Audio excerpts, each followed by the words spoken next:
on the third day of May 2024. Thank you so much for joining us. My name is Patricia Lukoma. Mugalu Mohammed is already with us on sign language. Now straight into the bulletin. President Museveni has met and held discussions with Mr. Peter Sands, the Executive Director of Global Fund at State House in Entebbe. During the meeting, President Museveni appealed to the organization to consider purchasing drugs, vaccinations and other essential medical supplies for local manufacturers to enhance the country's knowledge economy. He also emphasized the importance of investing in knowledge economy, particularly in vaccines, drugs and scientific innovations for a country like Uganda.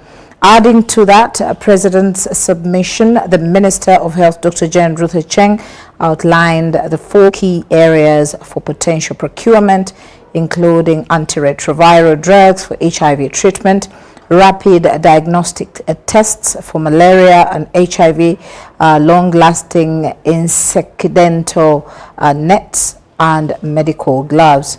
President Museveni also reassured the Global Fund of Uganda's commitment to combating HIV/AIDS and malaria, stressing the need for prevention alongside treatment efforts.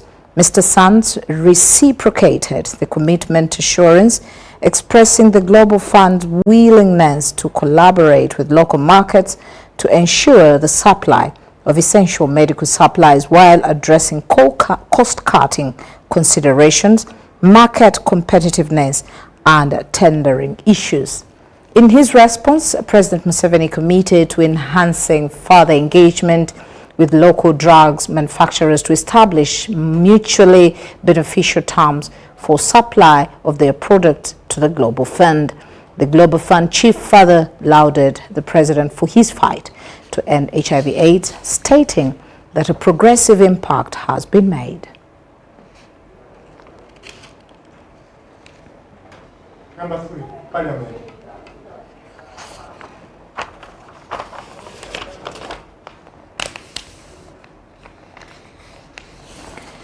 Now, members of the Parliamentary Alumni Association of Uganda have been advised to come out and put their position to visibility and reclaim their space for national development. Speaking during the symposium on governance challenges in Ugandan state of affairs in the Parliament today, the welfare of MPs after Parliament at Imperial Hotel in Kampala, the chairperson of PAO, the former MP Kabarore District Beatrice Birunje Kiraso, said that this kind of experience they gained is an invaluable resource that will improve the country to utilize.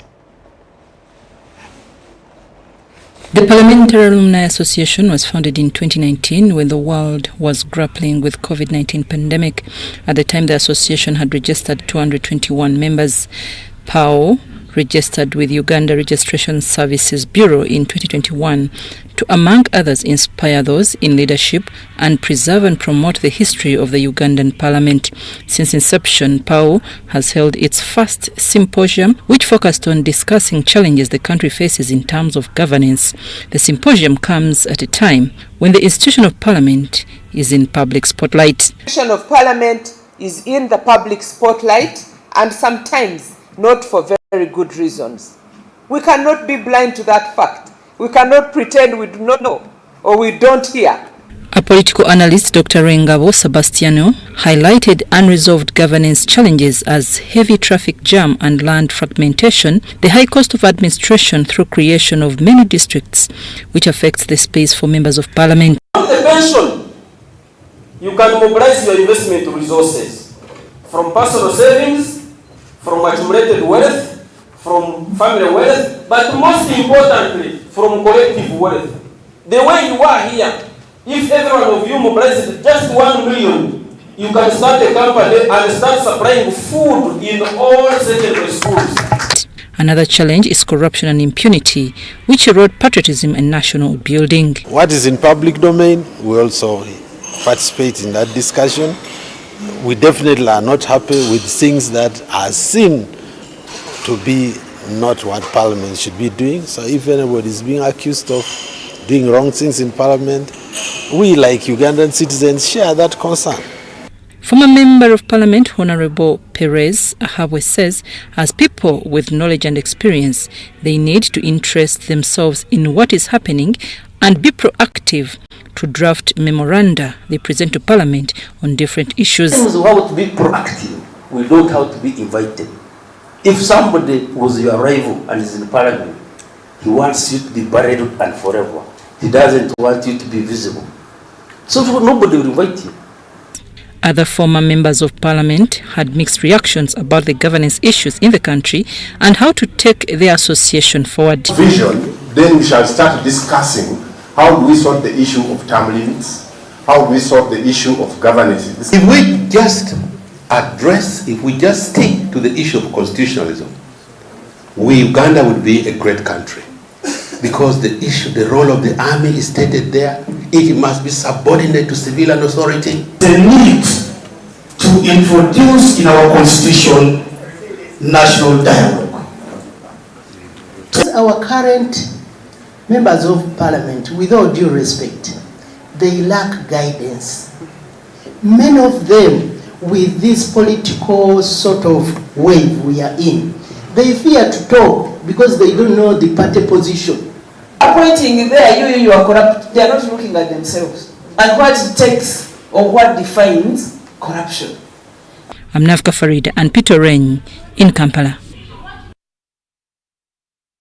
Thank you very much there, Navka Farida. Now in Bunyangabo, 4 people have been confirmed dead, scores injured, properties destroyed and hundreds displaced by mudslides in Bunyangabo district following heavy rains that hit the area. The deceased persons belong to one household and are relatives to Titus Mukidi, a border rider.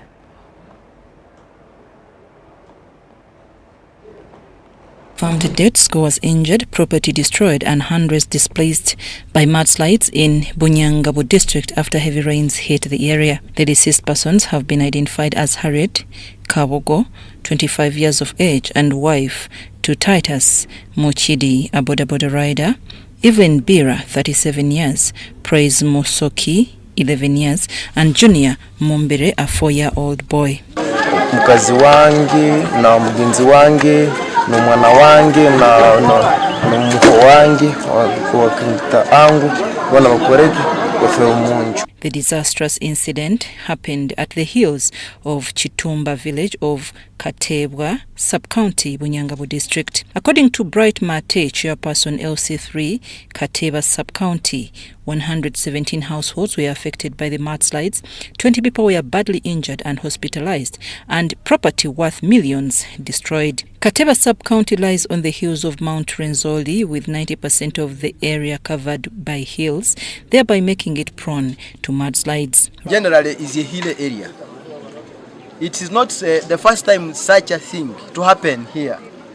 Last year it happened in Buchoka parish, where we lost over 100 heads of cattle and some goats. Resident District Commissioner Bunyangabo District Joshua Masereka has urged all the affected people to take precaution and the displaced to take shelter in public places such as schools and churches as they wait for response from government. Dead, 3 women and 1 young boy. It is unfortunate. But everywhere there are landslides. He also called for urgent aid from government, non-government organizations and other well-wishers. We have told the people to move from these risky places and at least be where there are schools.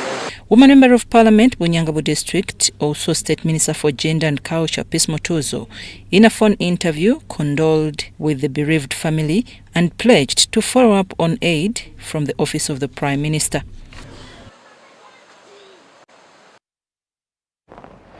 Now, a little bit relatedly, at least 3 people have been killed by landslides in Bugoye sub-county in Busongora North Constituency, Kasese district. The landslides that left many displaced and properties destroyed followed a heavy downpour that accelerated the landslide from the hills. The deceased were buried in debris after their house was swept away by the landslides. The LC3 chairperson, Bugoye Sub-County, James Katalikaga, and the other members of is a member of parliament, and he regrets the incident and condoled with the bereaved family. Which is bad, very. So today we are experiencing a time which is very hard, and we are going to take these dead bodies in Rukoki sub-county. We go to them from Apata village. Where we suspect that any time landslides can occur, at least they should shift from those areas and resettle in areas which are good to settle. Otherwise, we want to affirm everyone who can come up and help, you come and help us. We kindly request the office of the president that kindly he should help us in terms of disaster, because we've lost our people and their properties, even the house, everything has been lost. Our people have been affected by both landslides and mudslides. We've lost lives. As I speak now, 3 people have died as a result of landslides, and crops, animals have been affected. The roads are all in bad shape because of the mudslides and the landslides.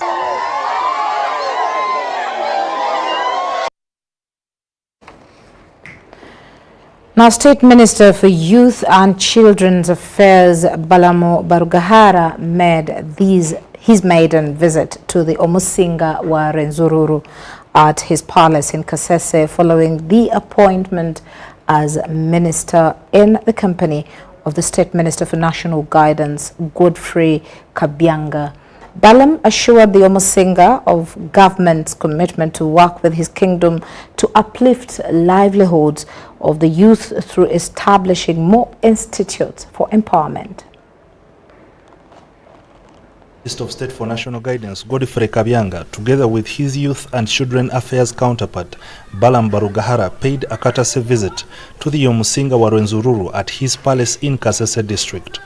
The trio and other dignitaries discussed how the youth can be supported to contribute to the country's development, resulting in commitments to steer the youthful agendas. We are 78% of the population. It is important that we work together with the Rwenzururu Kingdom to ensure that the youth of Rwenzururu get the necessary support they need to gain 1, skills, 2, tools for the skills gained, 3, the necessary capital required to empower them to work. The meeting also resolved to revive Mobuku Youth Training College, which closed 40 years ago, to complement government efforts in supporting youth empowerment. Our government has put some money to revive it and to rehabilitate and renovate it. So I believe after our visit today, we shall be able to present it to Cabinet with Honorable Kabyanga, so that His Excellency gets to know how far we have gone. But I've also informed His Majesty that on top of the skilling in the Presidential Institute set along the road, still Mobuku, formerly part of Mobuku, which graduated 450 or 60 students recently, where he was a main guest. We intend to have more of those institutes to empower our young people. Balam and Kabyanga presented themselves before the king as Vice Chairperson for the Patriotic League of Uganda and Coordinator of the Patriotic League of Uganda in the Rwenzori region respectively. I asked the king to accept Honorable Kabyanga to be our link for Patriotic League Uganda and also for government, between Patriotic League, our civic organization, which is led by General MK. It can be a link of Rwenzururu and the Patriotic League, because our values are for the common good or for the common man. which he indeed accepted. Furthermore, Balaam informed the king about government programs such as the Parish Development Model Revolving Fund, through which youth can access capital to enhance their livelihoods. Which is money given to every parish of your kingdom. That money is benefiting people in the parish. He's sending to each parish for the very first time 108 million shilling, which the people in the parish are borrowing to get out of poverty. He also mentioned other programs that provide investment opportunities for women in their enterprises, necessitating further collaboration with the kingdom. Ivan Kahwa, UBC News in Kasese district. Now, government is to construct a world-class standard gauge railway to alleviate traffic congestion on the Kampala-Jinja Road. This has been disclosed by the Minister of Works and Transport, General Katumba Wamala, at the launch of the Kampala-Namamve train. The minister was speaking during the launch of Kampala-Namamve passenger train service that's aimed at alleviating traffic congestion on the Kampala-Jinja Road. General Katumba expressed government's commitment to starting construction within the year. Okay, what I can say is right now we are in negotiations with the Yapi Mackenzie. Yapi Mackenzie is the company which is doing standard gauge in Tanzania, and we are now in negotiations with them so that they can be able to start the construction. We are targeting end of this year to see that the first hole or the breaking of the ground is done for the standard gauge. So that is the update on this. But we are also rehabilitating the meter gauge because they have to work like in harmony. We have a section like Tororo Guru, where we may not have a standard gauge soon. So we want the meter gauge to be working. Addressing public queries regarding project delays, General Katumba clarified the challenges faced, shedding light on the challenges involved in such a substantial undertaking. Some of you have ever been there. Nalukolonga was a very, very good workshop that had been laid to waste. Our team led by Engineer Kafero under the direction of the MD have been able to, bring it to life. And this is what we are saying. And many more will come. As I said, many people are still not believing that some of these wagons or coaches will be back on rail, as you said in the beginning. There are people who said that the engines we brought, I can't forget the cartoon which Monitor made, throwing them into the dustbin. But here they are, you have ridden on the train and it's going back to Namamve. During the train's inaugural run at Kampala headquarters, General Katumba emphasized the potential to mitigate daily traffic woes, particularly from Kampala to Mukono. The whole idea behind is to reduce on the traffic jam, especially on Jinja-Kampala Road, the section between Kampala and Namamve. That's the one we are addressing now. But our view is that they are now constructing Namamve to Mukono Strait. So eventually it will be Kampala to Mukono. Now, if we can be able to get all our railway system working, we are going to save a lot. One, on the cost of transporting the goods themselves. Two, on the cost of maintaining the roads, because you know how our roads are being overstretched with the cargo coming in through. I hope you realize that Uganda is the hub of the region in terms of cargo dispatch. John Dinon Sengendo, spokesperson for Uganda Railways Corporation, provided insights into Uganda's progress in rail development. Buli nsi eyina pulaani weekolera ebintu ate buli nsi eyina weefunira essente ezikola ebintu ebyo. Essaawa zino Uganda tenabafuna ssente ezo, naye weezifuna egenda kukola byonna n'amasannyalaze tujja gatukamu.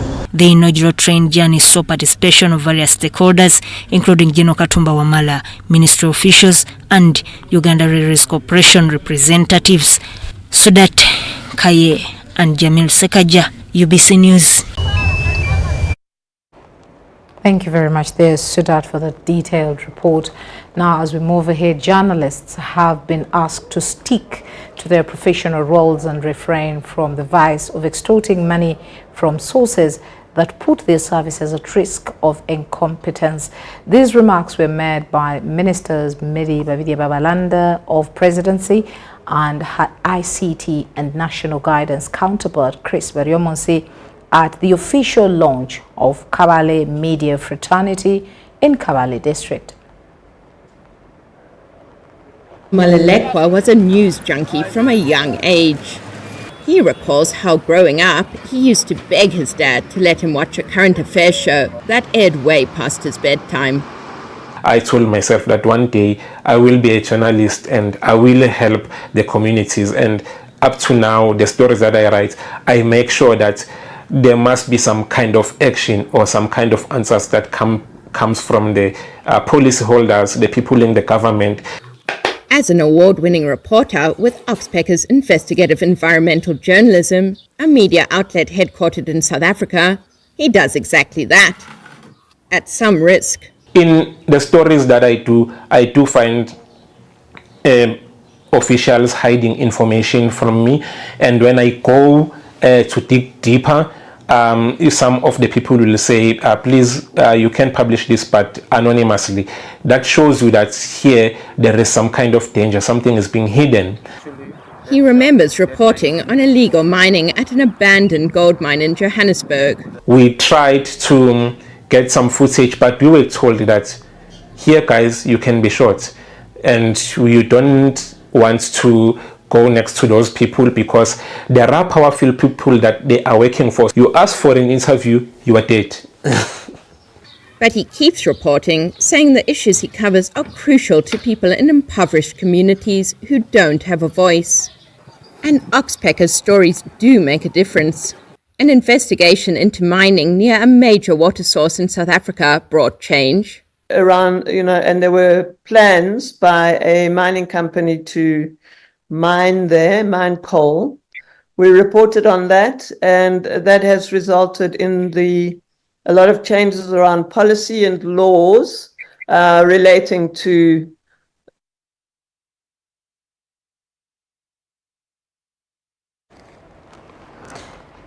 Now, we will be bringing that story in our subsequent bulletins, but for now, let's move ahead as Kasambia Sub-County headquarter grounds in Kakumiro District has been filled to capacity as Bunyoro Sub-Region celebrated the belated Women's Day.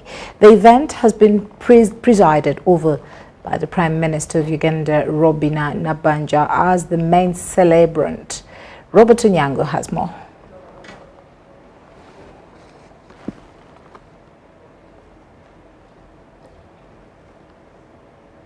Barunji Aquinas kicked off the belated Women's Day celebrations for Kakumiro District, as well as a Thanksgiving ceremony for Prime Minister Robina Nabanja for her reappointment.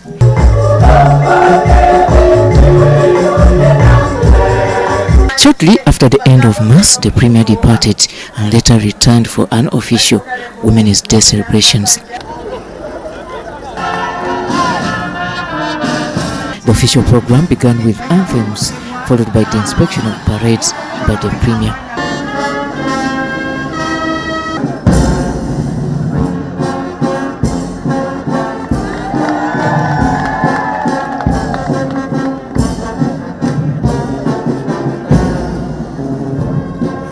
And the parade, composing of only service women, excited the congregation.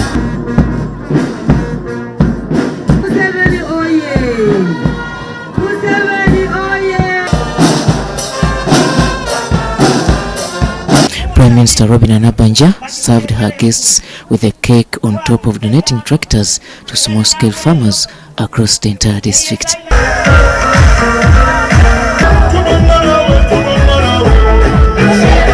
The afternoon downpour, however, did not tease hundreds of Nabanja's loyalists as the day braved it until the last drop. For musicians, lit up Kasambia Sub-County grounds for the entire program. Ministers Balamba Rugahara and Fiona Nyamutoro owned up the day.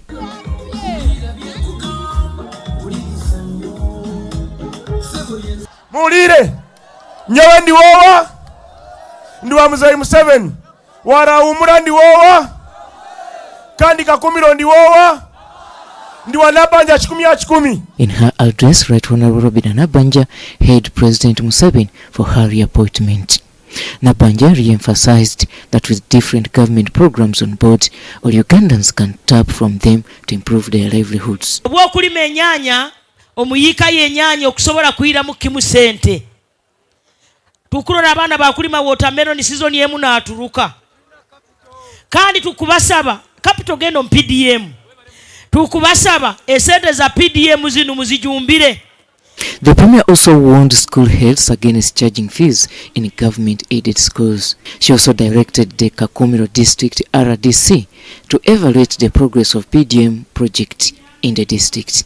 The Premier ended her address by rallying all Ugandans to embrace the coming national population census. Abantu ba Kakumiro n'abakulora TV nimuyikiriza abantu bababale enumerators bajja kwijo maka ganyu bajja basangayo. Abantu bona abalayiro maka gawe ekiro bababale ekiro kyanye ekyaka abalayiro munju eyo. Kino kijja kuyamba government kuba planningira. Tumanye tuina abantu bayinga. Tuina bakwetaaga byetaago ki nuko tusobole kubaheereza. The National Women's Day celebrations were marked on 8th March 2024 in Katake District at an event which was attended by President of Uganda, Yoweri Kaguta Museveni. Robert Onyango, UBC News.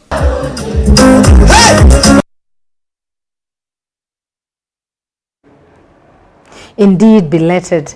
Now, although the project was meant for support to municipalities and cities, the additional funding phase of USMAID received a grant to be extended to the district hosting large numbers of refugees. In the West Nile sub-region of northern Uganda, 8 districts of Obongi, Madi, Okolo, Terego, Arua, Ajumani, Yumbe, Moyo, and Lamwo have benefited from the program of $360 million. Now, USMAID's additional financing for the 5 years equals to 60 million, which is about 235 billion shillings. And this was an envelope for then the 11 refugee hosting districts, and it accumulated to 25 millions, which is about 98 billion shillings, which was a grant, and the rest a credit. It is an initiative that has been worth the time and resources. The Madokolo people have been so impressed of the USMAID projects. An effort that has not been in futility. They know their income is going to increase through the small business that they are doing. And a quest that will never be in vain. This work is going to be well. I think we are going to succeed. This is what has become of USMAID projects in refugee hosting districts of West Nile in northern Uganda. It is an acronym standing for Uganda support to municipal infrastructure development. In Madiokolo district, 2 markets, 5 resource centers, and a football pitch have been established. Our people have been operating mobile markets. You put your merchandise in sacks. Today you visit one market, tomorrow you visit another. You will always be moving with your merchandise. But now that the market these 2 markets have been built, vendors in these markets are not going to be moving with their merchandise. The security of merchandise is now guaranteed to the happiness of vendors. One, it has brought for us security, meaning we are going to be secured. We shall have no inconveniences. Because they have lockable cubicles where they will be reserving some of their merchandise as they move to other markets if they so wish. These testimonies are not only confined to Madiokolo district. If this road is done the way how it is supposed to be done, we have no problem. Ajumani district is reported to host the highest number of refugees in Uganda, a number that could be equivalent to the nationals with 19 settlements scattered in and around the area. The upgrading of of a 3.9-kilometer road, establishment of a leisure park and a resource center is just enough for both locals and leaders to appreciate. As far as USMID project is concerned, I think the people of Adjumani are smiling. Not only smiling, but also celebrating. And what they usually say is the hand that gives receives. Because they have given land for the refugees, they are also receiving from the refugees what they are getting now that is making them to smile. The enterprise is also due to see both refugees and host communities smile in Moyo district. A new market accommodating butchery for both animals and birds is currently under construction. The same market also caters for sale of live animals and birds, among a cocktail of other merchandise. About 10,000 vendors are set to benefit. At the moment, this is the biggest market we have as a district. The current which was constructed before even I was born, they are congested. People are packed and the space is not enough. Even the outside is packed. So this project came timely. Similar milestones are also evident in Obongi district, which was carved out of Moyo in July 2019. Obongi hosts refugees at Palorinya settlement, and USMID projects have equally been extended here. When visitors come to the districts and they see some of these facilities, we have been getting very positive feedback from the visitors to Obongi district. One thing we need to understand is a gift is not for everyone.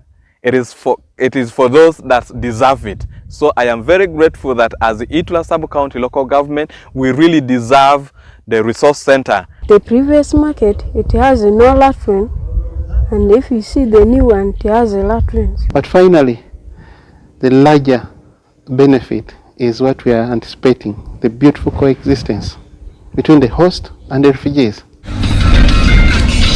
The success of the project could also be a result of leaders putting politics aside despite subscribing to rival affiliations. This has been the case with Terego, the last districts ever to be created in Uganda. While the district chairman subscribes to the Alliance for National Transformation Party, other leaders belong to the ruling NRM. And work done under USMID has really been thorough, neat. It has given our government a long tick that yes, we appreciate the contribution by USMID because of the refugees. Because we are a rural district and we don't have places of recreation, we don't have good hotels, and this is going to be our everything. Weddings are going to be here. Educational functions are going to be here. National celebrations are going to be here. Everything is going to be here. That is the meaning of these projects for us. And in fact, even I'm preparing for my wedding to be here. So you are welcome in advance that we shall have the wedding here. Roads constructed, markets established, and football pitches elevated is what refugee hosting districts, also including Lamo and Yumbe, have witnessed. What a journey it has been towards the transformation quest of refugee hosting districts. We've been able to construct 5 markets. We've been able to also construct 6 resource centers. We have constructed about 4 play fields. If it rains, we could not reach up to Tikijore. We could not reach up to Kongbe, that village of Kolacha, just because of too much mud.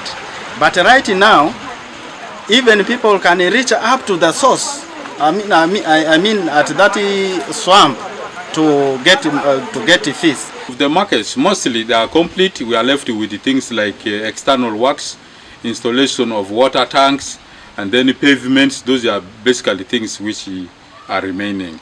It has all been courtesy of the World Bank funded USMID additional funding projects. Especially people from this area are grateful to the government because the government has worked on the road, especially the bridge. So we are grateful. If after finish the bridge, the government should connect us, tarmac the road from the bridge up to the main road. Ministry of Lands, Housing and Urban Development has been and continues to be the reason behind the successful implementation of these projects. Government is currently in talks with the World Bank to ensure additional funding, a move whose progress will be made public after June 2024. Henry Okrut, UBC.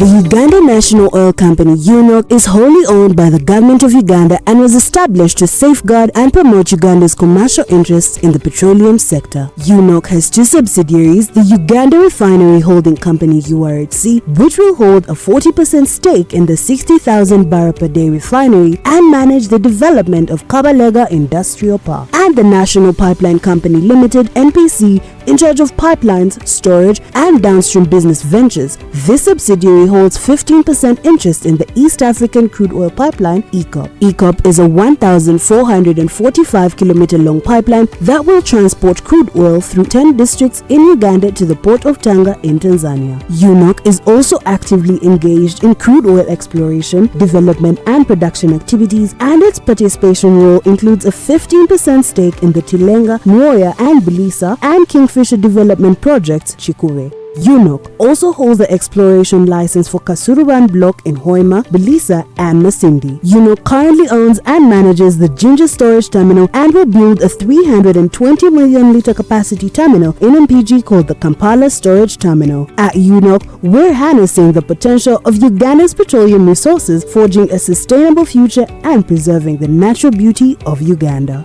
UNOC, your partner in Uganda's oil and gas industry. Fred! Osmosis. Freddy!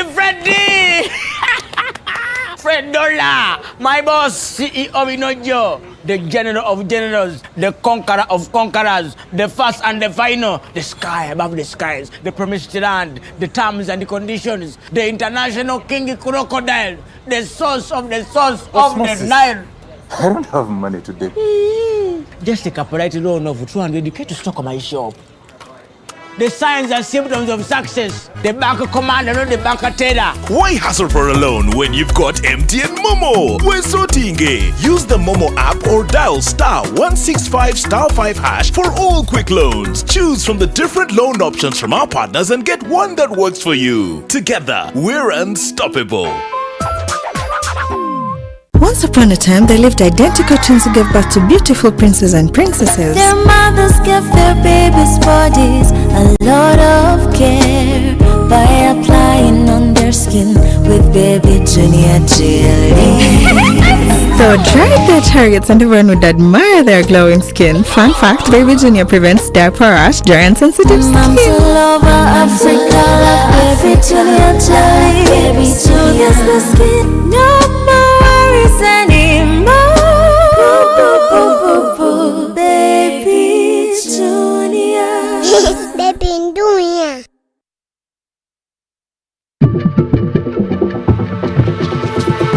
Uganda's biggest tourism and travel trade show of the year is here again. The 8th edition of the Pearl of Africa Tourism Expo Poate 2024 under the theme Responsible Tourism will be taking place at the Speak Resort Convention Center, Munyonyo from the 23rd to the 25th of May 2024. It's your chance to connect with tourism and travel professionals from across the globe. Discover travel holiday deals, packages and so much much more. Visit www.poate.co.ug to register and be part of the event. The Pearl of Africa Tourism Expo, Poate, is brought to you by the Uganda Tourism Board.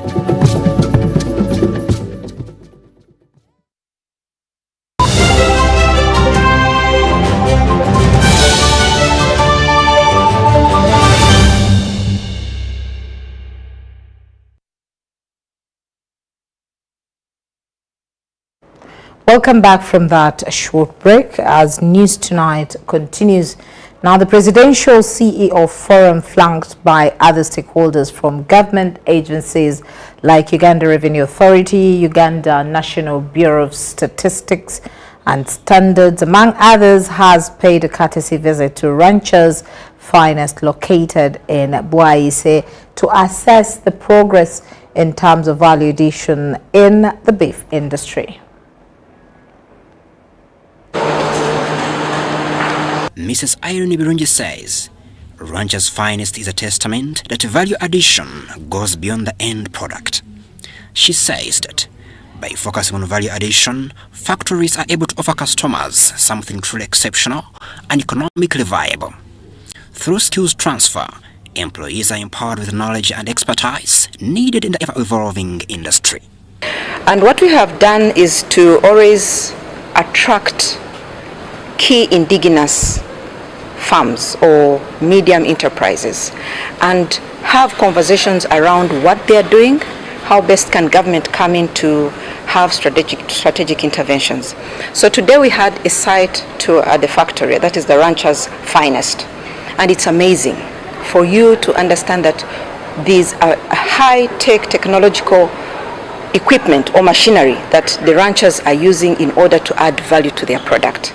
The value of their product is more into packaging, is more into the beef products being cut into different line of products. I'm told they have 100, not even I'm told, we were able to witness and see they have close to 100 products. That is into the meat, steak, into the sausages, doing both packaging of the beef cutting and the chicken cutting and poultry.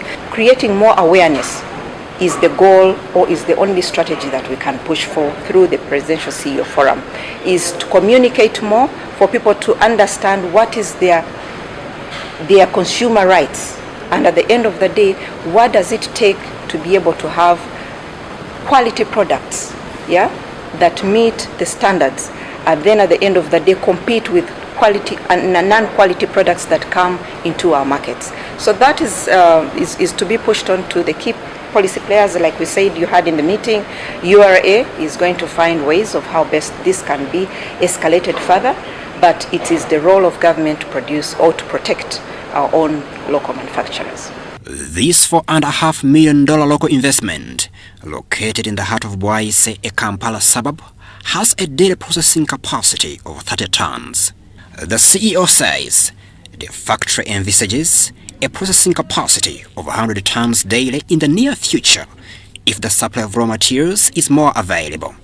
About 80% of the products that we are making here are locally distributed and for the local market. 20% is for the export market. We are just fulfilling a small fraction of the demand in the export market, and the main reason for that, or the main challenge that we face, is a low supply of inputs or raw materials. Mention about the livestock industry boost. This you cannot take it away from them. You will tell from the pictures or the videos that will be related, the kind of machinery that we have here. That is evident in giving more life product, that is value addition. His Excellency the President continues to explore or to encourage investors to go into value addition. Value addition means that you'll be able to have products that can be exported. That is import substitution and promoting export promotion. They currently sell 80% of the products internally, with only 20% exported. It also employs at least 167 workers, mainly youth and women, and all are Ugandans. What is very important here to understand is the benefits. The benefits of such investors, like one, economic development. Economic development in terms of providing employment opportunities. This facility sits on about 2.5 acres or close to 2 acres. That means they create opportunities of employment which are giving job opportunities or creating jobs for our own Ugandans. They were able to confirm they have 167 employments or people working at the rancher's finest, and that is a plus for us as Ugandans. One of the main challenges we've been having in our engagements with both the producers and the marketers, Uganda as a country do not have the capacity to fulfill the export orders in terms of quality, in terms of quantity. But what we're seeing now here at ranchers is there has been substantial investment in the sector that has now broadened the export profile of Uganda's beef products. We have quite a number. Crispus Adenitwe, UBC News. Now, Director NRM Mobilization Rosemary Seninde has highlighted the top 10 achievements of President Museveni, focusing on advancements in healthcare, education and infrastructure development. Let's hear more in this report. NRM Mobilization Director Rosemary Seninde thanked Ugandans for supporting President Museveni and the government. Seninde acknowledged the persistent challenges faced by Uganda, such as the struggle to absorb the growing youth population into the workforce. There is so much that has been done in health, in education, that has enabled many of our youth. First of all, the population has increased because of the programs the government put in place, the immunization programs, the issues on HIV, all those, and the health systems that have helped our people to be healthy. Of course, has enabled our population to grow, but more so the population of the young people. The meeting was marked by jubilations as supporters of President Museveni welcomed Director Seninde. And we are looking at mobilization for NRM for starters, but also for development. Why we are here is because we need people who support the president or the party, but also developing their own incomes and the lifestyles they live. The key initiatives spearheaded by President Museveni to tackle youth unemployment are the introduction of skilling programs and skilling hubs. To ensure that the young people are empowered through skilling programs. It is the reason we have skilling hubs all over the country, and as we speak, many youth have been graduated out of these skilling hubs. So we must appreciate. If one fails to create a job after getting this opportunity, then I think it is not the president to blame. Director Seninde reiterated the significance of these initiatives in empowering numerous young individuals by equipping them with essential skills and opportunities to contribute significantly to the economy. Director Seninde praised decentralization for improving service accessibility and stressed accountability. In Kampala, when we complain about roads, money has come to KCCA, and who implements? It is those leaders. So at the end of the day, we must blame ourselves as well. When we talk about the issues of democracy and good governance, we cannot fail to appreciate His Excellency the President as a person, because of the peace, because of the freedom he has given Ugandans to choose their own leaders. She emphasized President Museveni's significance to Uganda, describing him as a gift from God and a symbol of the nation. It is the reason other presidents come to seek wisdom from him. So we must not take President Museveni for granted. We must appreciate that he's the brand of Uganda. Sudat Kaye, UBC News. Now, lack of love for Uganda has been cited as one of the reasons for the continuous destruction of environment, including wetlands. State Minister for Fisheries Helen Ador says it will take love for the country to get rid of such societal evils. This was during a pass out of over 1,400 students in Patriotism at an event officiated by State Minister for Sports Peter Ogwang.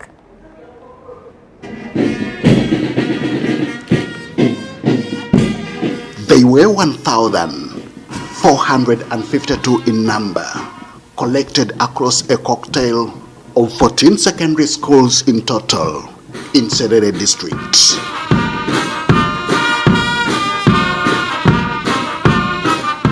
They were here to receive their baptism into national duty as patriots after going through a successful training.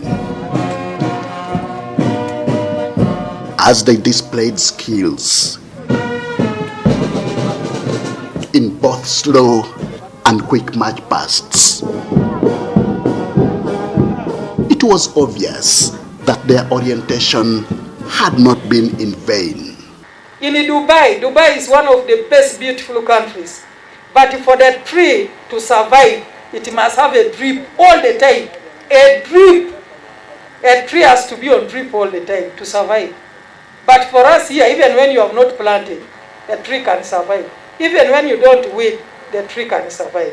Adoa was concerned that the environment was being destroyed in the country. We are now destroying the ant-hills. We are destroying the wetlands because we don't love what God has given us. We need to love and be proud and maintain. We are co-creators with God. To grace the event was State Minister for Sports, Peter Ogwang. He decried exorbitant charges in government-aided schools. This is our future. This is about Fred, today and tomorrow. If we don't invest in these young children, where are we going as a country?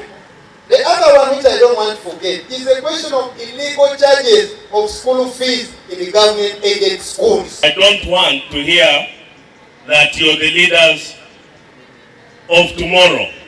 You are the leaders of today.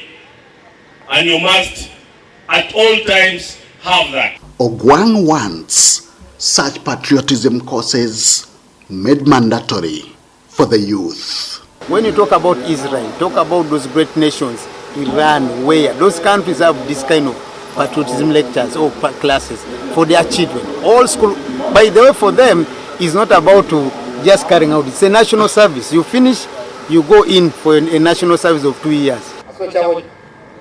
The new patriots will now act as ambassadors of national love. First of all, the population of the young one, almost in Uganda, constitute almost close to 70%. And importing this knowledge of patriotism will bring a lot of change in our country. It is Uganda where you get people worshipping a dollar. You find Ugandans opening accounts in dollars. But when you go out of the country, people don't want, those people in their country don't want to see anything to do with the dollars. They even tell you go and change and give us our local money. They love their country. The national patriotism efforts are products of a 2009 initiative by the President of the Republic of Uganda designed to develop and coordinate patriotism clubs in post-primary schools. Henry Okrut, UBC.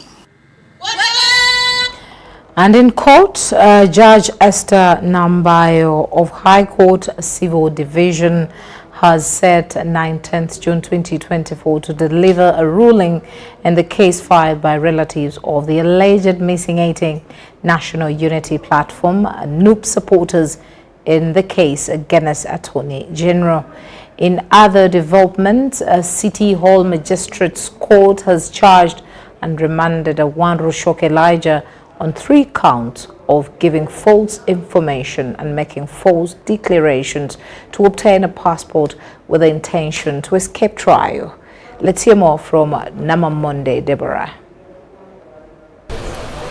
A group of relatives and friends of their late 18 National Unity Platform supporters who want court to compel government to know the whereabouts of their people have once again appeared at High Court Civil Division in Kampala before Lady Justice Esther Nambayo. In court, after prosecution filing its response, Judge Nambayo directed the applicants to file their submissions on 14th May 2024, and the Attorney General's office will make any reply, if any, on the 15th June 2024. Court has now set 19th June 2024 to make its ruling in this case. The complaints want court to compel government to make known whereabouts of, among others, John Bosco Chibalama, Lukwago Martin, Nalumoso Vincent, Kanata Muhammad, Sembija Yuda, Mugumya Arafat, Wangolo Dennis, Sesazi Isma, Mubiru Hassan, Laguna Joseph, and Zimula Daniel. However, according to the Attorney General's response on court records, they denied knowledge of the whereabouts of the alleged persons and that they are not in any government detention facilities.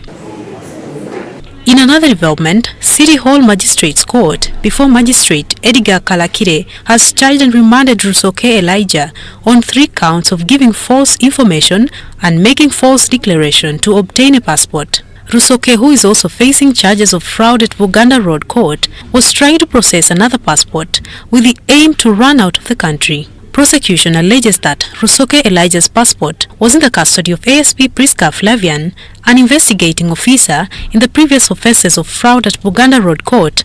However, Mr. Rusoke pleaded not guilty to all the 3 alleged offences against him. Although he had wanted court to release him on bail, this was impossible since he failed to present substantial sureties to court. The offence which has been read to the accused person is an offence which, even if he is found guilty, does not exceed a sentence of 3 years. Rusoke Elijah was remanded to Luzira Government Prison until 23rd May 2024. I have looked at the sureties presented for the accused person, and I have also critically looked at the charges with which the accused person is charged.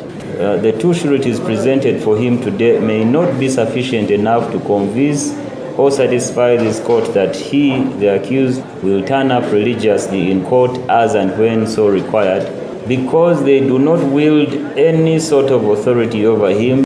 Mr. Rusoke is accused of defrauding Kenyan nationals of over 1.37 billion Uganda shillings, purporting to supply for them generators to various hospitals in Uganda. Rusoke is also being investigated for allegedly defrauding over 14 billion from a Turkish company, Ghana Kuzu, in a purported contract for construction of hospitals in Uganda. Mario Nawori and Deborah Namamonde for UBC. Ebiseera by'okusaayo abaana mu masomero tebiteekwa kukaluubiriza n'akatono. Eno kusimba nnyiriri mpanvu kano kalipagano ka bidduka. Simanya kuzunga na banka siripsi.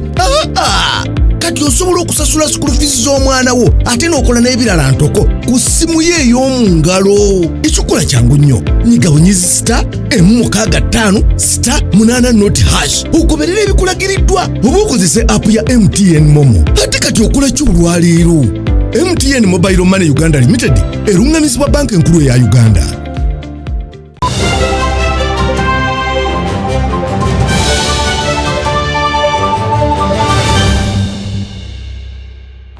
Welcome back into the world of business. The Association of Fisheries and Lake Users Uganda is seeking a meeting with the President of Uganda to express their concerns over increasing taxation on the lakes.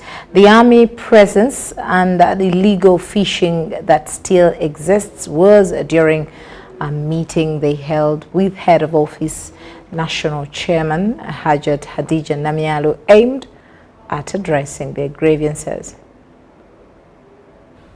In 2017, President Yoweri Kaguta Museveni formed the Fisheries Protection Unit to mitigate and end illegal fishing practices on Ugandan water bodies. For the 7 years, the Fisheries Protection Unit has registered some achievements, but the Association of Fisheries and Lake Users Uganda say there are still a lot of challenges they encounter which require immediate redress. In the fishing community, the fishing industry, the nets, the engines, the timber we use and so many, they have this, actually 33%. So we thought if this can be scrapped, because we are in the same ministry and it's agriculture. High taxation on water bodies, illegal fishing and the presence of the army on water bodies are some of the reasons that need to be resolved by the President, the association leaders say. Senyonga Kambuga, the chairperson of the association, says recent dismissal performance by the ruling party on islands was due to alleged manhandling of fishing community by some army officers and called upon the president to intervene. So we think the president, first of all, we are talking about the taxes. It is an issue that is here high level that needs the president to understand, appreciate, and handle. When you talk about the army, it is here the commander in chief who can address this issue, not even a minister, surely. Hajat Hadija Namialo, the head of office of the national chairman, says it is now the time to meet the fishing community and address their concerns. Fishing gadgets, how are they going to benefit from the system? And who cares anyway? Does the government care? Does the national chairman care? Or they are supposed to care for themselves? So we had to sit, interact to find where the problem is. And as for the ruling NRM party to sweep the islands come 2026, Ms. Namialo says there is a 10 people per village plan. Just the support, and the question was why, how, where, what went wrong. So, as during our movement of creating the 10 per village, the 5 per parish, the 3 per sub-county, the 5 per constituency, we saw that the fishing sector itself had a wide range of people, and we needed contacts there. It should be recalled that President Museveni promised to withdraw the army from the water bodies and hand over administration of fishing communities to the elders. I'm Nafka Farida and Joseph Muyingo.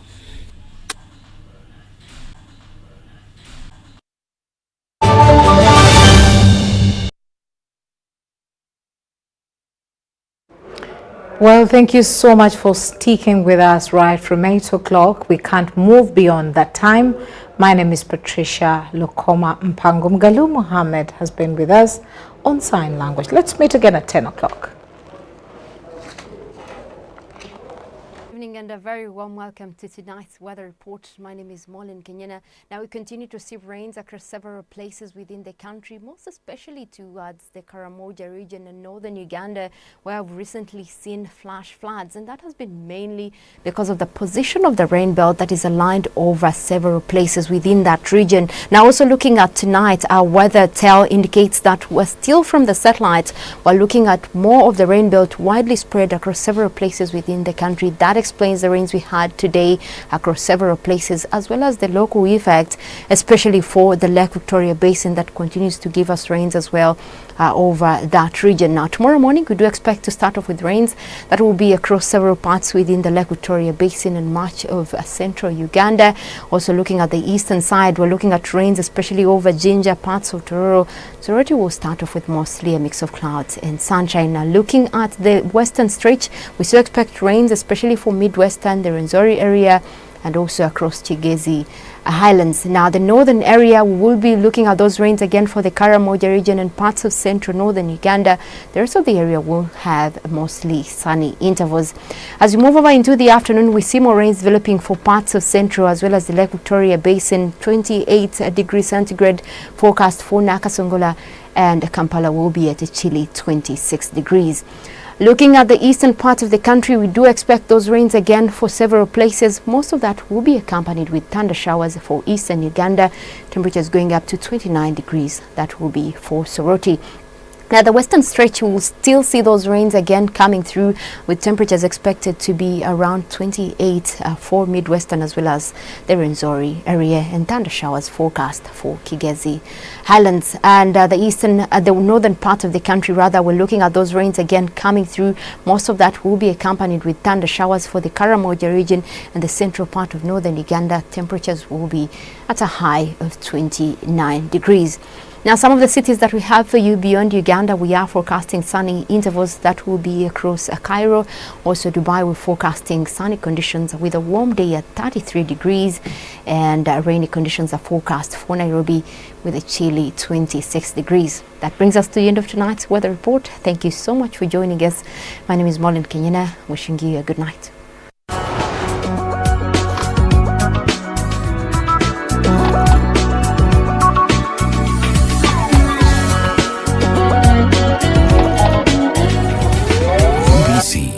Inspiring Uganda.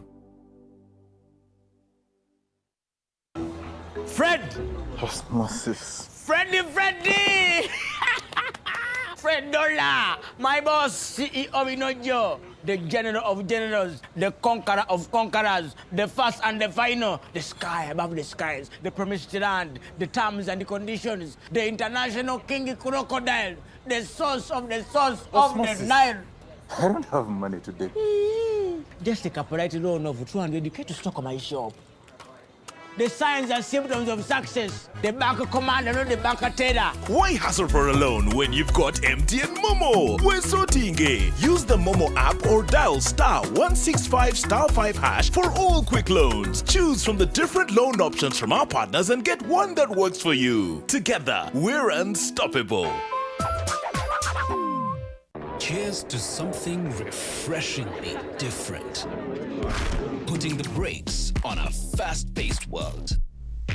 Slowing down. Just enough to stand out. Cheers to the beer that does it differently. Brewed longer for extra refreshment. Refreshingly Club. Alcohol is not for sale to persons under 18. Please drink responsibly.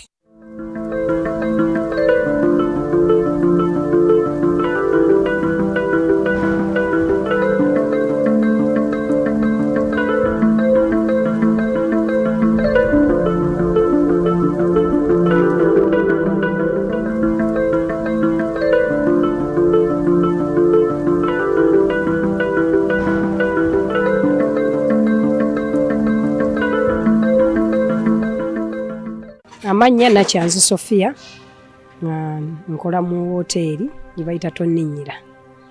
Nkubiriza abakyala bonna okuyingira PDM. Olw'ensonga PDM erina kyetwongeddeko kyamaanyi. Okubeera nga tukulaakulana kuba nayongerako bingi bwe nayingira PDM. Ssente ezo ze beekuwadde akakadde kaba kamaanyi nnyo kaba katwongerako kinene. Kusinga okugenda mu bamanerenda kyonna ade sikitaddeeko okugenda mu bamanerenda kubanga wali ojjayo $10,000 ate ozaayo 2 mu mwezi n'okomekereza ng'okoze loosi. Naye nga akakadde ako ke batuwa katwongerako kinene nnyo era nkubiriza abakyala okwenyigira mu nkola ya gavumenti ya PDM kuba etuyambye nnyo tweyongeddeko nnyongeddeko akayumba nze nandabika bulungi okusinzira ne bakasitoma bange beeyongedde yali atunda emmere ey'$2,000 kati ntunda ya 5 kitegeeza neeyongedde kinene n'abalya beeyongedde.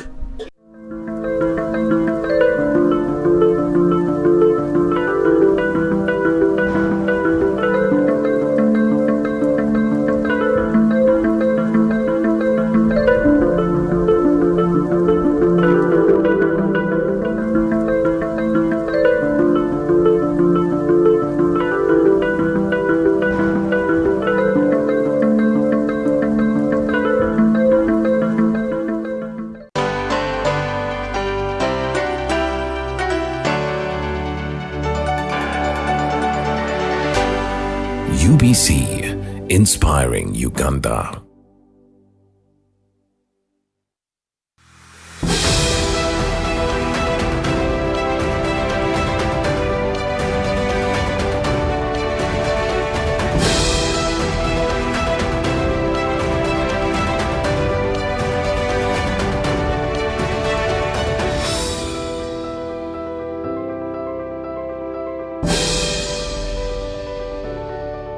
Yes, a very good evening to you tuned into UBC TV. We thank you so much for following all our work in terms of programs, news and everything. And I warmly welcome you to this week's edition of One-on-One with Michael Jordan Lukoma. We discuss variety. I say that every day. And here we are with another topic pertinent to all of us. Now, a week or two ago, traders decided to close their shops, protesting taxation policies that they think are oppressive onto them. But government needs the taxes to operate and to do whatever we need from it. So how can we have a balance of the taxes paid when the payers don't think that they are oppressed? That's what we're going to concentrate on this evening. And I have a guest. He is one of the traders and the leader of the traders.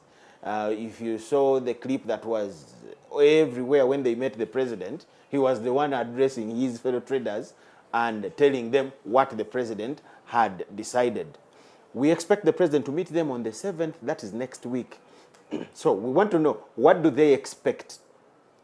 And what if the president comes with a message otherwise? Will they comply? Will they agree? And things like that. We want to get to know. Well, the man I have is their voice. He's the mayor, first of all, of Kampala Central Division. His name is Salim Uhuru. But as well, we all know that he's among the prominent business people in this very central part of Kampala doing business. So we are speaking to the horse itself, not just the horse's mouth. Mayor, you're most welcome to the show. Thank you very much. Good evening, Uganda. I'm happy to be on this program today, one-on-one with you. Yes. This is my second time. Exactly. And I want to thank you and the management of UBC for hosting me and explaining to our communities what we're doing and how best we can manage this country called Uganda. The first time we talked, you had just taken this office. Yes, please. And we were talking about how easy and difficult things were. True. How are you doing now? Well, so far things are, we're doing well. I will not say we're not doing well, though we have a lot of challenges. As our earlier discussion, I'm still fighting for the issue of devolution of powers. You know, there's a challenge there. And my prayer is I would like us to go back to the local government, not KCC authority. You don't want the KCC Act? Absolutely. I don't want this book called KCC Act. I want us to go back to the local government. Why am I saying that? Is because of the equity, and communities down there need services. To a layman watching us, yes, please. How different are the two situations? Very good. What does the chairman of Wakiso have better than you? That's the best example you have given. A chairman of Wakiso, under the local government, sits with the speaker and council and the technocrats, the town clerk and the DFO. Yes. They decide on a priority the the district needs. If it's roads, you just do a resolution and implement. Here in Kampala Central or in Kampala district of the 5, I sit with my speaker and councillors. We make a resolution and then we take it to the authority. Authority decides the items to do, the priorities, which is not supposed to be that. And if you have to compare the service delivery from a local government to authority, local government is better in service delivery than the authority. Really? That's why we are crying today still roads. Have you talked to these people that head districts and sub-counties out there? I have mayors who are my friends. They have dusty roads, they have everything bad, they have broken schools, broken bridges. Let us be honest, because our viewers are watching us. Let's be very honest. Actually, they are in those villages. I'm going to give you just a neighborhood of Kampala. We start with Wakiso, Entebbe, Mukono, Lugazi. Yes. Have you driven there at night? Within the town? Within the town. Yes, I have. You have seen the lighting system? Yes. You have seen the infrastructure of roads being done? Let's be honest. I'm supposed to protect KCCA. You get it? That's my duty because I'm a mayor of Kampala Central. Yes. I must protect the image of KCCA. But when I see things are going beyond damage, I'll put it that way. For example, if you compare Madame Jennifer Mosisi and Madame Chisaka, Dorothy Chisaka, yes, there's a very big difference. What do you mean? What do I mean? The privileges and the financial resources Madame Jennifer Musisi had was on a diamond plate. She would sit as her and say, I'm doing this and it is done. There's no need of crying to pay workers. The money was at her docket. KCCA authority, it's very unfortunate. I am the one collecting the highest number of taxes. Kampala Central. But what returns, my brother? I don't know. You Kabui, Muluganda bagamba kabui. Nothing comes. That's why I'm fighting for that. I need my 25% of total collection to come at the division. But I promise you, there's nothing like that. What brings the difference between the time of Miss Musisi and the time of Mrs. Chisaka? Yet they are operating under the same act. Exactly. Now, number one, if you compare the monies Chisaka is receiving now and Jennifer Musisi, a very big difference. They have slashed it, not even half, but quarter. So don't blame again Madam Dorothy, because the money is not there. Two, if we need a beautiful Kampala, you have to exactly leave status quo as is or as was. And then all the divisions, we have a mayor, we have a town clerk. The town clerk is supposed to be answerable. Let us empower these town clerks with the DFO and our engineering team to go down on ground and do work. I can promise you they'll do wonders. That I can promise without fear and favor. But I am praying day and night. I'm actually even taking KCCA to court.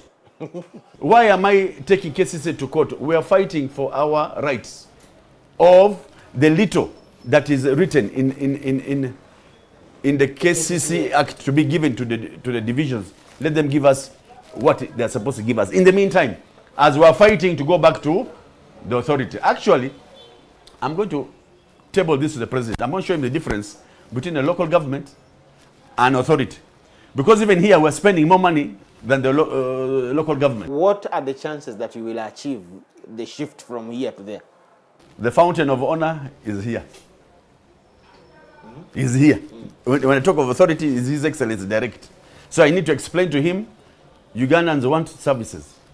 So we want to take this from you? Yes, and we go back to this. And then the reason this came into existence, or to take a kuminzani. The reason this came into existence, it was after realization that there were a lot of challenges and problems with the other situation. No, that's how not are you true. going to convince it? The issue of this was because opposition was dominating everywhere. I do not mind about any opposition members taking over Kampala. Hear this, Michael. If you see what it is in Kampala today, we have the Lord Mayor, opposition. We have all the mayors, opposition. Everyone apart from you. Majority of councillors, opposition. I do not mind them. That's what people have decided. NRM brought multi-party system. You have a buffet and freedom of choice. If you have chosen the opposition, no problem. We want service delivery. When we're giving services, we're not going to say this is an NRM member, this is one. Me, I want us to go back to ground. Let us give Ugandans services. Let us have a clean city, a smart city. Let us have garbage trucks. Let us have a good road network.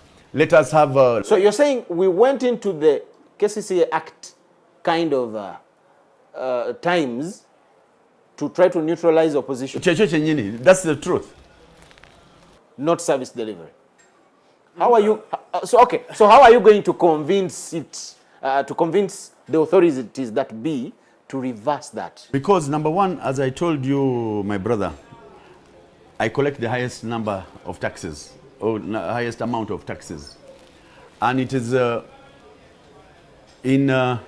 if you collect the highest number of taxes, which means the returns must come back. When they go to the coffers of URA, what comes back is not... Does not reflect what you take. Totally. So there's no equity there. That's why I wanted to bring that attention to His Excellency, to show him the amount of money I'm collecting. I'm even hitting targets. Hitting targets and beyond. Okay. But with service delivered. So you want devolution of power, you want KCCA Act scrapped? The moment you are here, that's devolution of powers. I want here, let them give us like for example, the issue of our sweepers. You have seen them coming out crying. It's because the money was not there. I want to thank Parliament. They've come up with a supplementary budget to pay these workers. I want to see those workers being paid, and actually, I do not want to see even this issue of business community coming out Okwekalakas. I want Kampala calm the way it has been always. So, at least we're moving ahead. It is that Kwekalakasa that brought me to your office this time. So, here you are complaining about little money in KCCA. But as a member of Kasita, and I would like to put it, you lead fellow traders into closing shops, complaining about taxes. So, how do you expect money to come when you people are not paying taxes? Anyway, give us the background of why you went into the closure of shops for a week. Michael, I wouldn't want you to brand me as if I am the one mobilizing Ugandans not to pay taxes. That is not fair. I am one of the Ugandans mobilizing Ugandans. Please let us pay taxes. Government cannot sustain itself without the indigenous Ugandans paying taxes. That is the truth, in good faith. The issue of business community coming out the last 2 weeks, issue of Fisheries. I want to assure you, have you ever had any Ugandan complaining about VAT for the last 15 years? The 18%? No one has been complaining. Every Ugandan has been paying, has been comfortable, has been doing their normal businesses. When this man called Fisheries comes in on 2021, we are accepting always, when government comes with a position, we shall accommodate it, but we are stakeholders. We must be listened to. When Fisheries came into existence, it went to Nalumanya, Nesalumanya. Meaning, the tax collector, because the tax collector is going to enforce, he has a target. For example, you're going to see someone called Michael. He's a manager somewhere. Yes. They're going to give him a target. We need 200 million from Michael, we need 200 million from Hassan, we need 200 million from so and so.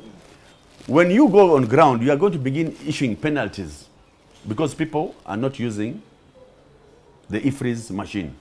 My brother, the person selling me the Fisheries machine is your cousin. Get me right on this thing.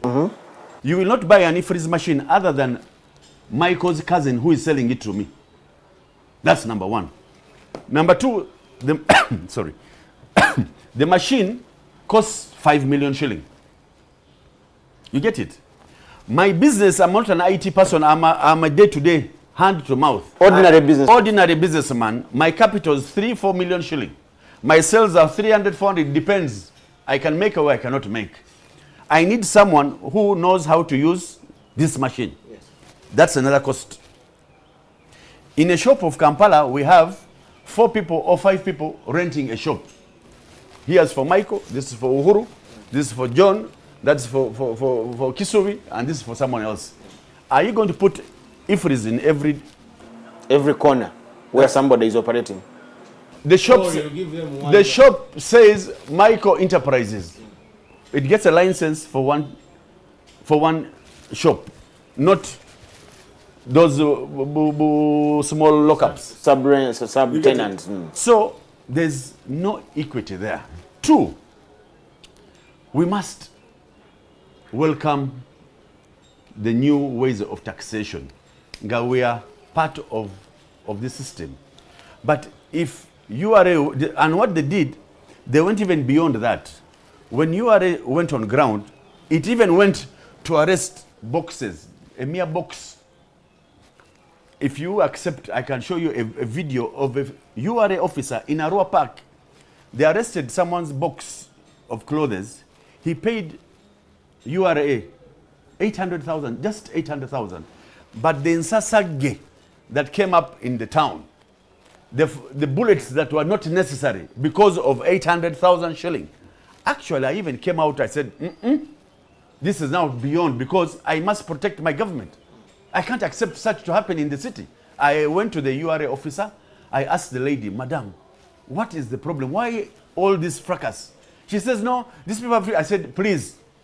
I went beyond my level, your powers. My powers. I told the gentleman, you have paid your receipt, kwata mali yo genda, because the situation had gone out of hand.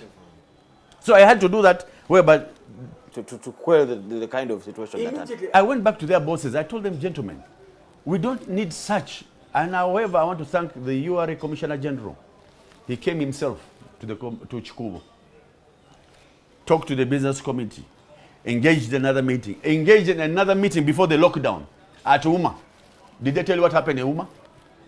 Blows went on at Uma because the Commissioner General had told the media team to first move out. And that's where the traders put their... Yes, they could. They said, no, why are you hiding? Let us be open. But I want to thank the Commissioner General. Whenever you call him on issues of the business community has been hands-on, but with no power. I want to take you a little back. What is wrong with IFRIS? Because according to URA, this is just a system to show tax returns, to show what, as traders, what is wrong with IFRIS that you people are complaining about? We are complaining about, one, it's not fair. If I buy from a manufacturer, let me give you a scenario like me. I import rice from Dubai, from India, from Pakistan, from any country. The moment it lands in Mombasa, there are rates of URA, values. They give you, pay value such and such, you pay 80 or 100 million a container. You pay VAT, you pay withholding tax, you pay all the taxes that you need before clearing your good in Mombasa. When you leave Mombasa, meaning you have already paid all taxes required by URA. You get it, my brother? Yes. You reach now Malaba. You are going to get an officer, inspector there who says, I want 100% verification. That is a tax also. I'm coming to that. 100% verification, meaning you're going to offload your container and count item by item, item by item. Later, he tells you, top up. Are you hearing that word? Top up. Top up meaning you paid less taxes. You get it? Even when you had paid everything. And it is compulsory. The figure he gives you is what you pay? Non-negotiable. You will pay the taxes, the top up. You are going to pay the loaders and offloaders who have nini. Is that just in some circumstances, or that's what always happens? That's what happens? The business community is being treated in, I don't know how I should put it. So when you live there, which means you have paid your 18%, you have done what? Now, when I come to the shop, you want 18% again. After me paying, you want me, it is me to decide if I'll charge you 18% or not.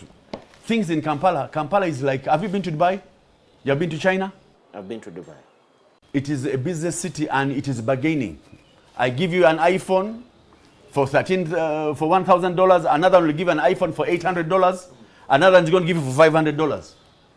It's up to you to choose what you want. Yes. So the business community in town, that's how they are. IFRIS cannot work on that.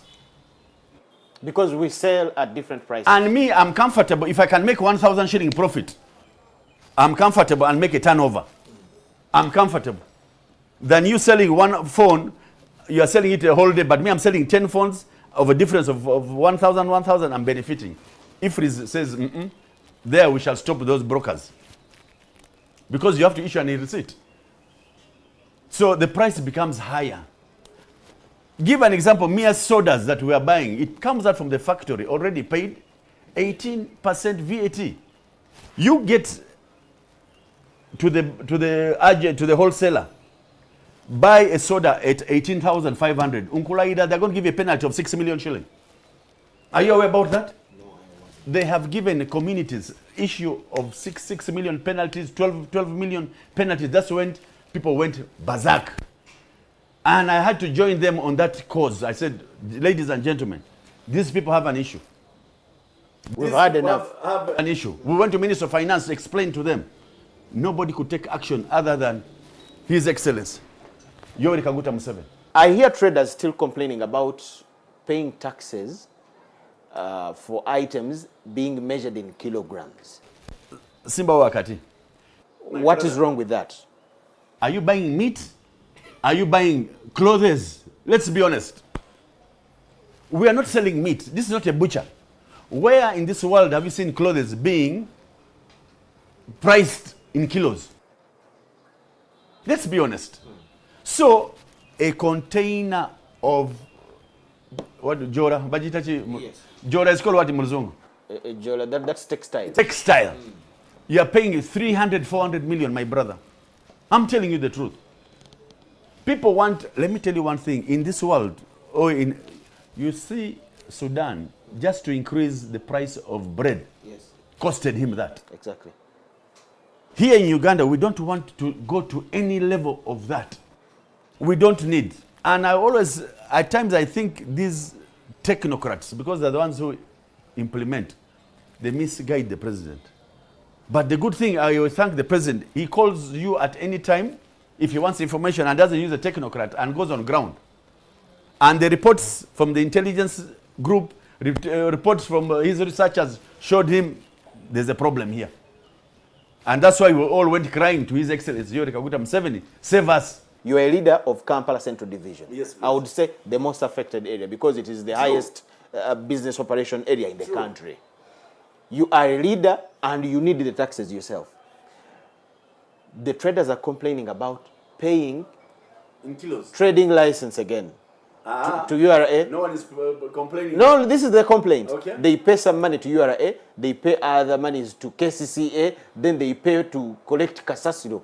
So someone asks, how can we pay KCCA money to manage the city? And again, the same KCCA through Uhuru and their other workers come to charge us money for collecting garbage.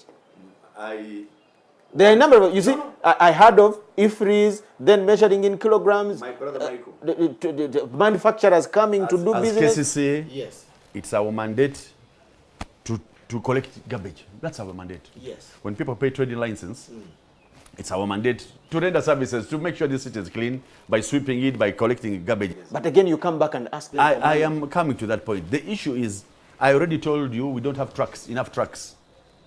We don't have enough trucks. That's number one. Is the trader supposed to be blamed for that? No, the trader is not supposed to be blamed. So you come and again charge him money. What we did, we decided to get service providers. We have Nabugabo, Home Clean, and so on and so forth, who charge no money, whereby it's not a lot of money. But that cost is supposed to be KCCA, is supposed to be rendering that service. That's already a weakness to us. So how do you handle that? Did you see? How do I handle it? I have the answer. In your position as a leader now, how are you helping this way? Because they are complaining about paying that license to you as KCCA. I agree. And again, coming back and... Mr. Michael, I agree with all due respect.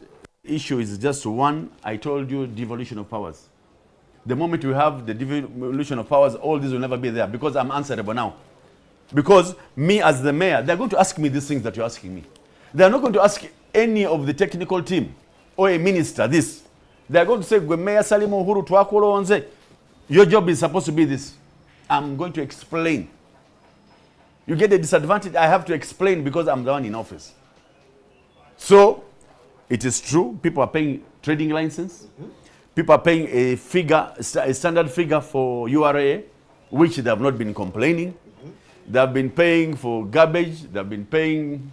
For garbage, they are complaining. Garbage, they are complaining. Let's be honest. They are complaining. But why you're supposed to be paying? It's true. We shall have a solution to that, but not now.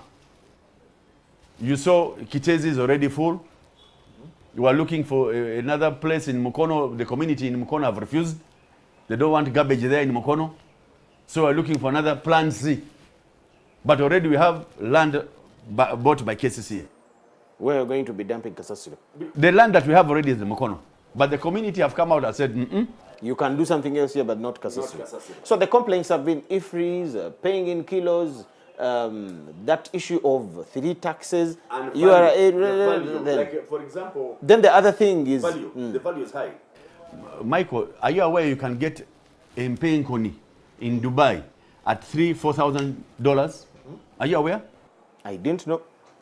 I've not thought about Mpenkoni yet. Can get it. No, I'm just telling you. Yeah. Even in UK, a mere small accident on a car, they take it to an insurance, to the they call it those places, the pressed cars. You can go and buy it there even at £100, because for them they don't want that car anymore. But when you bring it here, they have the value of the cars. The value of the car is, they'll give you not less than $20,000 and that's what they're going to bill you. That's why you see the cars. Regardless of the state of the car. Whereby, no. 2, there's someone called UNBS who disorganizes people also. When you have paid all this, UNBS also comes with this certificate. Seize, non-compliant. All this should have been in one center. You are going to certify UNBS, you are going to certify URA, you are going to certify certificate or whatever you need, all in one center. and come out. Let's take a short break.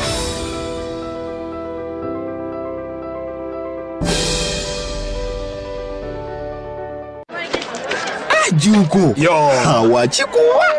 Check the shopping, man. What's your secret? Haven't you heard of the parish development model PDM? Yes, I did, but I thought it was just a talk. No, Sebatia. It is real. I and a few friends together formed a circle, accessed money from the PDM, invested in a portrait project, and now things are moving.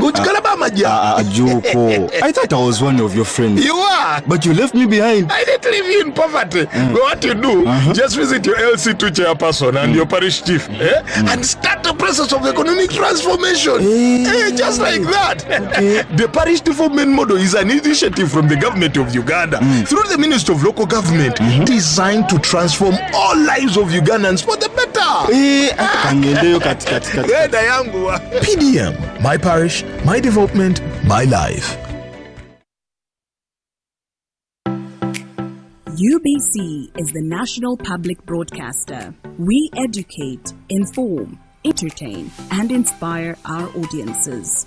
You can watch us on free-to-air channel 001, DSTV channel 282, GoTV channel 371, Star Times channel 201, Zuku TV channel 20, and Azam TV channel 350. Even when your subscription expires, you can still watch UBC for free on your pay TV platforms.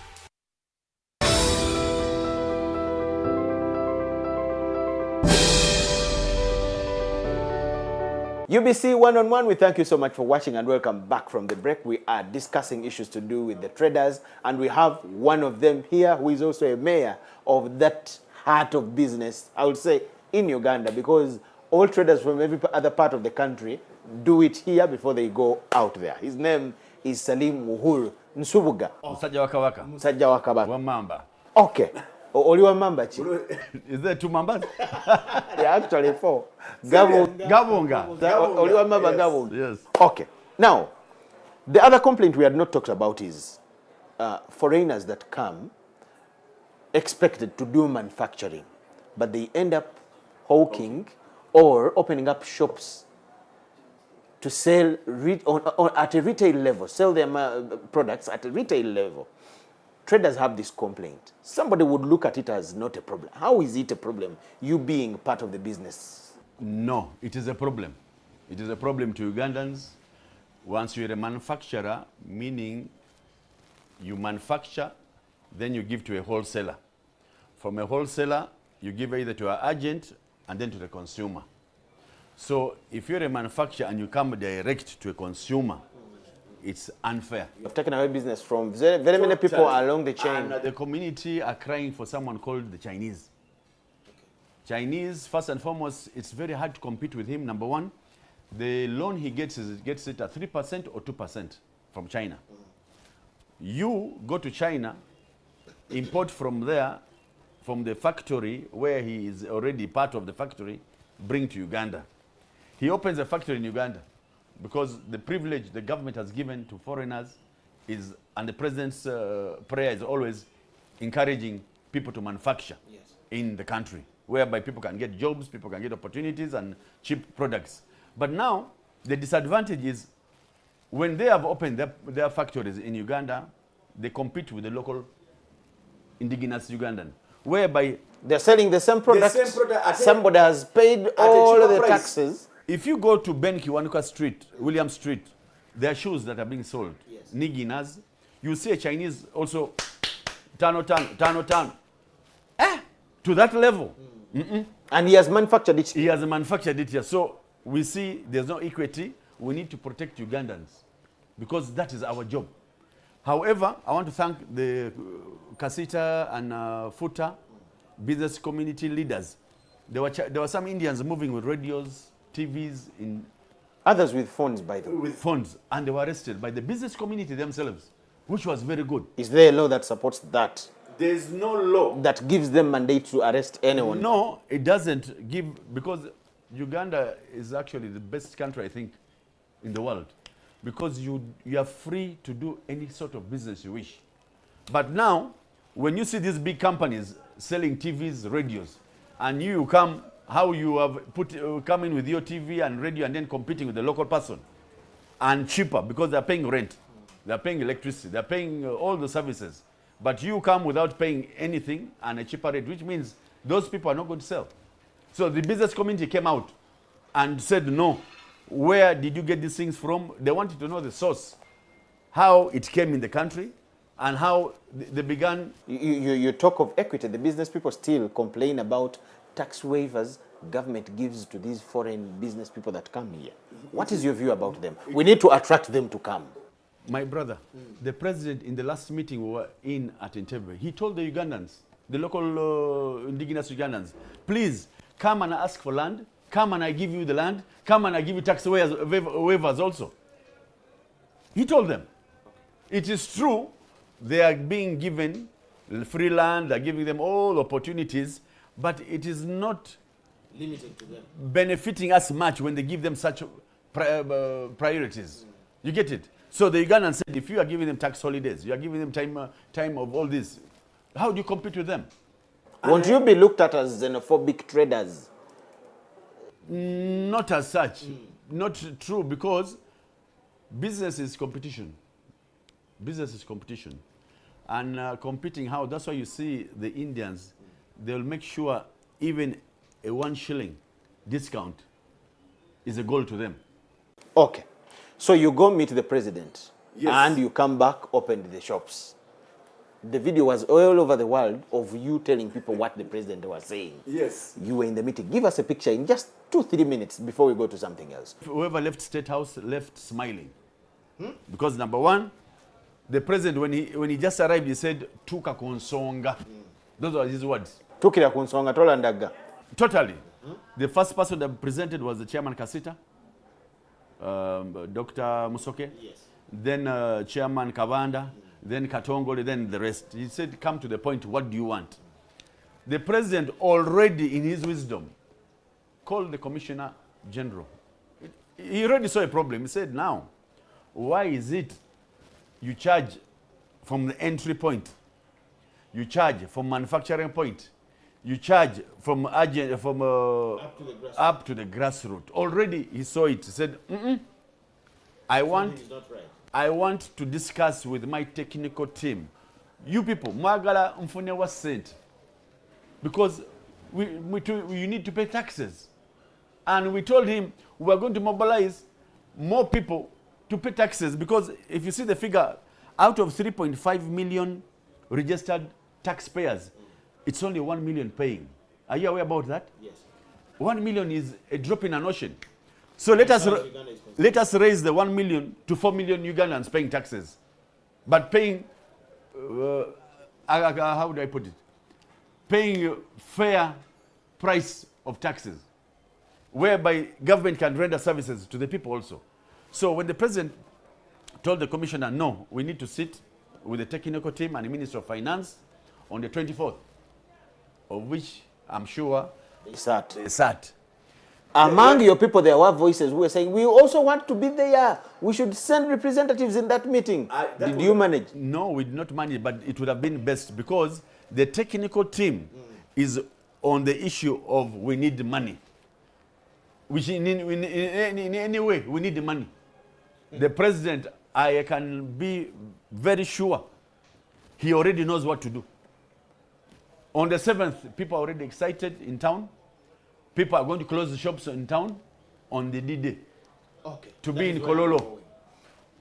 What is your expectation, or your prayer is known, but what are your expectations of the meeting on Monday with His Excellency the President? Because he met URA and other technical people in the Ministry of Finance on the 24th, like he told you. Yes. You don't know what these people told him. We don't know. But we have the idea, because what are your expectations? I saw the Commissioner General emphasizing the goodness in Fisheries. He never talked of any negativity in it. As a taxman, as a head of the URA, he had to support his system. Exactly. Which is right in his way. But with the community down there, I'm telling you, my brother Michael, we are going to be how should I put it? It's going to affect us so much. I am lot because, for example, whenever I move in town, mutu fuze bubi, mutu nyunyunse nyo, everything they put the blame on now. It now goes political. What our opposition do, that is political capital. They fuel it. That is political capital for them to use. You have seen them coming out on radios, on TVs, on what, on TikTok, on what. They use it as political capital now. And me, I said, no, that's not true. There's something going to come out. It's true there was a challenge, there's a mistake. Let us sort it out. The technical people met the president after you people had now come back to your shops. Yes, and opened. What do you think they told him about their own IFRIs and the system? I can tell you, God is my witness, they will not support any business community. They are going to insist, they are going to praise their VAT, they are going to insist on IFRIs, they are going to tell the president how it is, how if it's not there, you are losing money, which is not true. So what do you expect the president to tell you in the meeting on Monday? Me, I want to tell the president the following. We have other sources of money where we can collect the money. We must embrace other people to pay taxes. The issue of squeezing the 1 million people, taxpayers, and then you go to Nalumanya and Salumanya, giving penalties. Just immediately penalty. My capital is 3 million. You're giving me a penalty of 6 million. Gentlemen, that's not fair. It's not fair. If the president says, according to my gatherings, IFRIs is okay, all that you people are paying is fine on Monday, aren't we going to buy a shirt at 300,000 shillings? Oh my God. Because now I know how you people will now turn against us, the consumers. I am telling you, if the president does that, I'm just going to do this quiet and just see what Ugandans. Because I'm sure, with already the meeting with his president, with His Excellency, already I saw the picture where he's driving and I gave him a distinction. He already saw what is burning the Muntua Wansi. Already he saw that. And I'm confident, I'm on UBC, he watches UBC. Do you know that? That's his favorite TV. I know. He watches it and is listening to his district chairperson of NRM Kampala Central, the only mayor of Kampala Central, who loves his party, who is going to protect his government in this 5 years. He's not going to come with saying, pay IFRIs. He's going to come with a solution, either from the factory level, entry level, down IFRIs, they call them Abayiriba. They will not pay. That I can be sure of. Maybe if the Commissioner General has convinced him beyond a reasonable doubt that Omuyiribi must pay. That's when he has said, you have done a disservice to his president. You have done a disservice. You don't like the president. You don't like this government. You want us to be out of this chair. Okay. You look shocked with my words. I'll give you a call on Monday in the afternoon. I may even be there in Colorado myself. Please. What would be your message to URA? They have had ugly encounters with people. I'm going to give you one scenario. We lost lives in West Nile. Thank you. Bullets. Yes, we had this scene. I saw people complaining. Actually, it took the State Minister for National Guidance, Honorable Kabyanga, to drive to the border in Kasese. True. To quell the situation there. Now, here in Kampala, the same voices. You were telling us a scenario. What would be your message to URA? I'm going to be honest with you, and this I've been talking to the commissioner, and I'm still going to tell you, because other people are watching. I don't want any Ugandan to be intimidated. How are you intimidated? The moment these young chaps come in your office with their tags, URA, they come with a patrol of 8-10 military soldiers. Please do not intimidate Ugandans.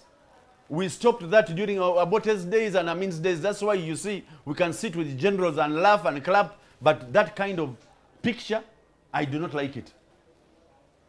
Do not intimidate Ugandans because you want taxes. No, I want you to be free and fair. You come to my place, identify yourself, I am so and so from URA. And you ask what you want. Let me understand what I should pay. But when you come with the soldiers, you are closing my business. It's not your business, my brother. But even you, KCCA, you have such people. Very brutal, by the way. It's not your business. This is my business. I'm paying taxes. I'm paying you. The moment you do that, in Sasage already, people are running. It shows Onimu Bikondo. You know, that picture, we don't need it. No. This is our country. This is our government. Did you report that to the president as well? That's why he stopped it. Do you know what he stopped? He said, I'm giving a directive, interim order of Fisheries. He has not suspended it. He gave an interim suspension of Fisheries for the 2 weeks. I've listened to an advert. First, wait, I'm giving you all the three, and then you go to that. After interim suspension of Fisheries, that is, no more arresting the Wananchi, no more intimidating the Wananchi. I passed near Chukuba. I didn't see the police officers. Nobody, people are happy. No more paying the penalties that have been giving the 6, 12, 18 million. No more. All those were suspended. Which means already he took a decision and even said, Temugamba, I have suspended Fisheries. No. Interim. Interim meaning? For just a period of time. Let me consult, let me do this and come out with the final findings for Ugandans. And that is on the 7th. You are a leader in this country, a senior one at that. There are some people who say we have not exhausted other sources of revenue as a country. That is why we are falling onto the traders. We are now going for land. There are other taxes that are being suggested that may be approved by Parliament anytime. What do you think? People think we have not taken good use of the tourism, the gold that we have and things like that and all that. Do you agree with them? I agree. Uganda is blessed. Uganda we can generate more money from our real Ugandans than begging, because you know now most of our donors have put a bit of some nutty, which is okay. How do you say nutty is okay? It is okay. We shall mobilize funds. The president came out and said we shall mobilize Ugandans to pay money. But now a Ugandan will want to pay money that is worth being paid. You don't expect me to make a profit of 100,000 and pay you 80. I'm not working for government. I'm working for my family to be happy. And I must give back to the government to get services from the government. That's what I expect. But now here with Fisheries, I am direct working for the government. Direct. 2, there are other sources of money that government can generate. Really, in good faith, without all the time increasing the fuel, increasing what, increasing. We shall look for alternatives that people will be, from the numbers of 1 million, I told you we shall generate 4 million people paying instead, whereby people are happy. And the moment, let me tell you, my brother, the moment the business community is happy making business, they don't look at about the political atmosphere. They will never look at it. If someone is hungry, you are in danger. That is already, you are bringing instability. He's going to do business. You are making him uncomfortable. That's already bringing instability. You are bringing insecurity. Instability, insecurity already to Ugandans. We have a challenge of the youth. We are trying to empower them. Yes. We have programs of government to remove people from poverty. I want to see the impact, people moving from poverty. You get it? So those programs are there. My prayer is one and only one that already the president had decided on, to zero on those, and we go back to work.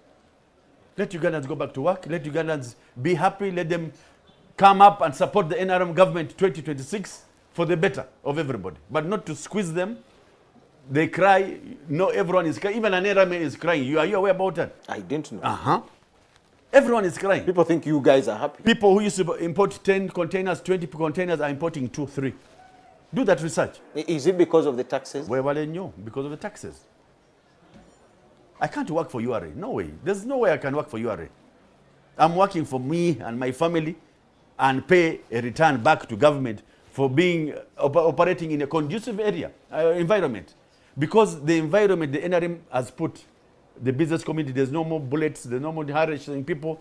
You can work. But now when you come intimidating me with the military and what, there's a car called Rapid something. They come, they intimidate, just the mere look of the team of URA, you begin shivering. You get a running stomach. You get it. I don't need that. We don't need that. And I'm there to protect the Wananchi, protect my government, and we don't need that kind of behavior. Let me start with the traders, your colleagues. What would be your message to them as we wait for Monday? My fellow business community in Uganda, whole of Uganda, first I want to thank them for being calm.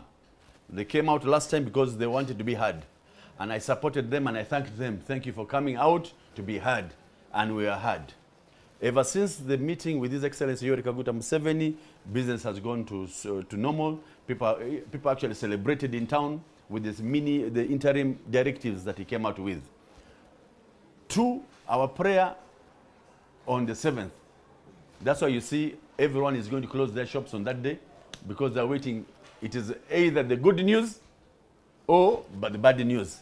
But I'm confident the president is going to come out with the good news. He's going to come out with a win-win situation.